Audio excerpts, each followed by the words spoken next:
Welcome to Alok English classes.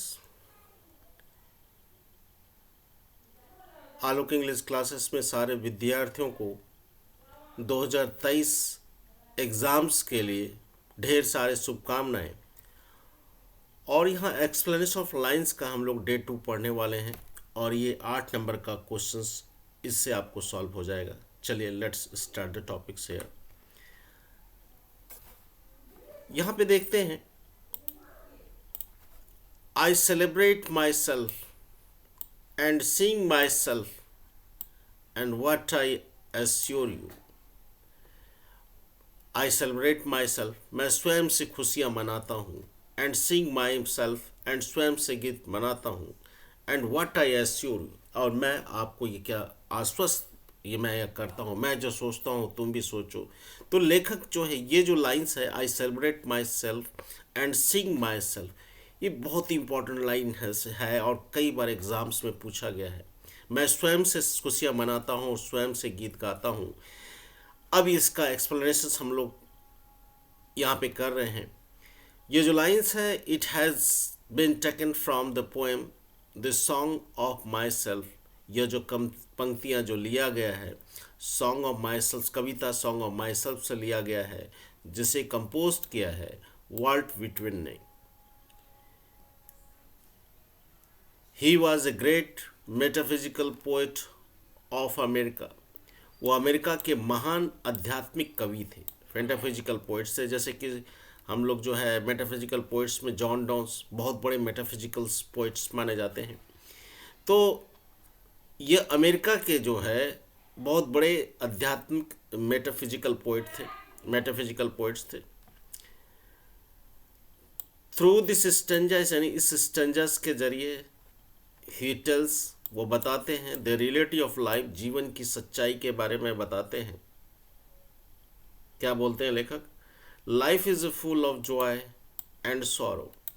जीवन जो है खुशी और दुख से भरा होता है। Life is full of Joy and sorrow, जीवन जो है खुशियों और दुखों से भरा होता है।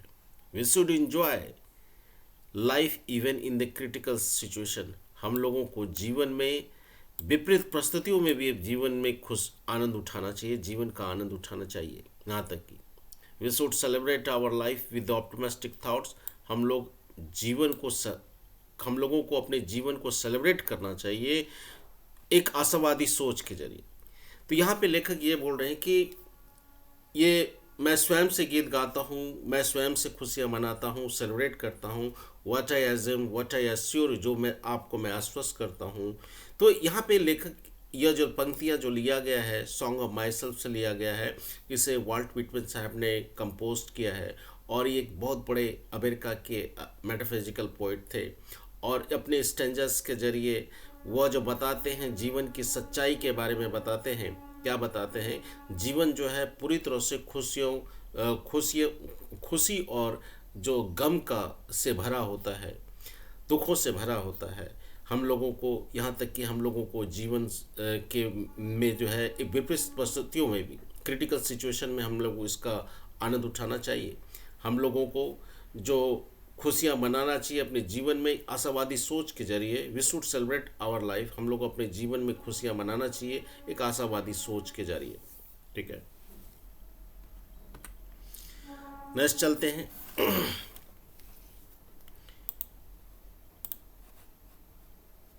There is a house now far away where once I received love, that woman died, the house withdraw into silence। There is a house, एक घर है, now far away, जो अब उस यहाँ से मुझसे काफ़ी दूर है, where once I received love, जहाँ मैंने ढेर सारा प्यार पाया था।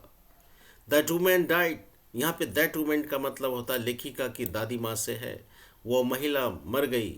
The house withdraw into silence, घर जो है पूरी तरह से शांत हो गया। बोलता है घर है जो अब मुझसे, अब यहाँ से अब वो काफ़ी दूर है, और जहाँ उसे जो है उसे बहुत सारा प्यार मिला था। और वो महिला यानी कि उसकी जो दादी माँ मर गई, यानी कि उसकी मरने के बाद the house withdraw into silence, घर पूरी तरह से शांत हो गया, चुप हो गया। ये जो कई सारे लाइंस हैं इसलिए हम लोगों ने लिखा है दिस लाइंस हैव बीन, ये प्लूरल फॉर्म है इसलिए यहाँ पे हैव बीन लगा। Taken from Kamala Das poems my grandmother house, ये जो पंक्तियाँ हैं जो कमला दास की कविता माय ग्रैंड मदर हाउस से लिया गया है। हेयर मैंने यहाँ पे, द पोइटेस मैंने कवियत्री, सेज मैंने कहती है कि दैट कि इन हर चाइल्डहुड यानी उनके बचपन के दिनों में जब वह छोटी थी, जब वो बच्ची थी, she lived in grandmother house, वो अपने दादी माँ के घर में रहा करती थी।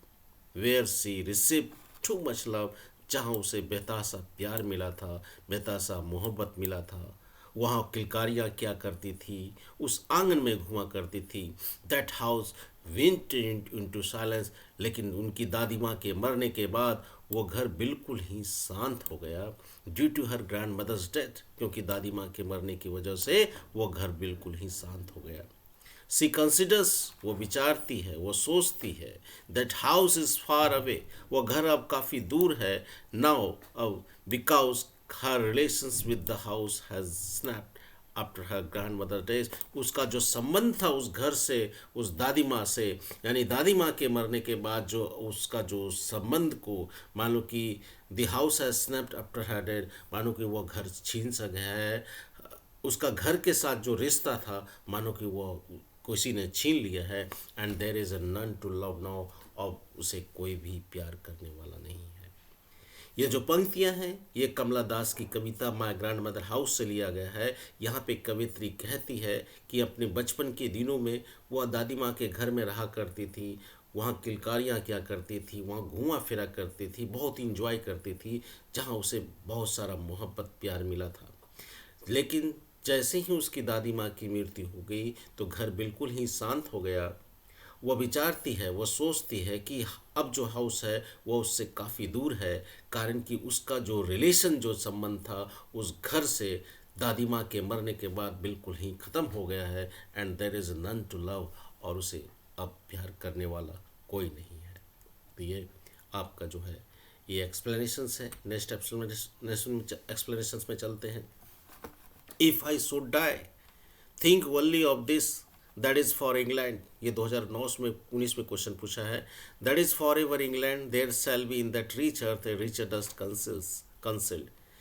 यहाँ पे जो राइटर्स हैं बोलता है कि यदि मैं मर जाऊँ तो मेरे बारे में सिर्फ इतना ही सोचना है, that is forever England, जहाँ पे भी मरूँ तो वो जो धरती होगा वो हमेशा हमेशा के लिए, जिस जगह पे मुझे दफनाया जाएगा वो धरती जो है हमेशा हमेशा, यदि मैं विदेश की धरती पे मरता हूँ तो वो जो विदेश की जहाँ पे मैं मरूँ वो जो धरती है वो हमेशा हमेशा के लिए इंग्लैंड हो जाएगा। यहाँ पे that is forever England, there shall be in that rich earth a richer dust, यहाँ पे डस्ट का मतलब बड़ी से है, माने कि एक समृद्ध धरती पर एक समृद्ध देश की जो मिट्टी जो है वो मिल जाने से वो और भी जो है वो क्या हो जाएगा, समृद्ध हो जाएगा, वो जगह जो है काफ़ी ज़्यादा समृद्ध हो जाएगा। ये these lines have been taken from the patriotic sonnet, ये जो है एस यहाँ पे हटा दोगे, एक ही एस होगा। ये जो पंक्तियाँ जो है लिया गया है, have been taken from the patriotic, एक जो है देशभक्ति भरी सोनेट से लिया गया है। सोनेट्स को कहते हैं 14 लाइन्स पोएम्स को हम लोग सोनेट कहते हैं। ये जो पंक्तियाँ जो लिया गया है पैट्रियोटिक सोनेट से लिया गया है, सोल्जर्स से लिया गया है, by the English poet Rupert Brooke, जो इंग्लिश पोइट रूपर्ट ब्रूक के द्वारा ये लिखा गया है। The poet is talking about a British soldiers, लेखक यहाँ पे बातें करते हैं एक ब्रिटिश सोल्जर्स के बारे में। यहाँ पे लेखक जो है एक ब्रिटिश सोल्जर्स के बारे में यहाँ पे बातें करते हैं। The poet is talking about a British soldiers who is fighting in a foreign field for the foreign country for England. यहाँ पे जो लेखक बातें करते हैं ब्रिटिश सोल्जर्स के बारे में बात करते हैं जो कि संघर्ष कर रहे हैं विदेशी धरती पर। Who is fighting in a foreign country for England, विदेश धरती पर जो है वो इंग्लैंड के लिए संघर्ष कर रहे हैं। द सोल्जर्स विशेष सैनिक इच्छा जताते हैं कि दैट इफ़ ही डाई, कि यहाँ पे लेखक सोल्जर्स का मतलब हो जाता है रूपर्ट ब्रूक से, लेखक यहाँ पे इच्छा जताते हैं कि इफ़ ही डाई